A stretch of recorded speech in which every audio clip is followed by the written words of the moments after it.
আজকের দিনটা তো কিট্টুর জীবনে যেরকম খুব স্পেশাল একটা দিন, সেরকমই আমার জীবনে খুব খুব খুব স্পেশাল একটা দিন। আজকে আমার মায়ের হ্যাপি বার্থডে, আমার কিট্টুর হ্যাপি বার্থডে। তার জন্য সকাল সকাল আমি ঠাকুরের কাছে প্রার্থনা করতে চলে গেছিলাম। আর পাশ দিয়ে আমার কিট্টু আওনা গান করছে, সেটা তোমরা শুনতে পাচ্ছ। আর আমাদের চাকদার অবস্থা তো খুবই খারাপ, জলের তলায় একটু যদি বৃষ্টি হয় তাহলে পুরোপুরি জলের তলায় চলে যায়। তো যাই হোক, বাজার টাজার করে আমি বাড়ি ফিরছিলাম। বাড়ি ফিরে তো কিট্টুর জলে স্নান করার জলটা আমি রেডি করে নিয়েছি।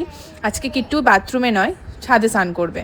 তো খুব মজা করে স্নান করেছে। তারপরে করে ঠোরে আমি ওকে নিচে নিয়ে এসে ভালো করে খেতে দিয়েছিলাম।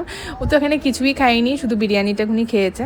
তো তারপরে রাজশ্রী চলে এসেছিলো আমার সাথে একটু হেল্প করার জন্য, ডেকোরেশন করার জন্য। তারপর আস্তে আস্তে সবাই চলে এলো।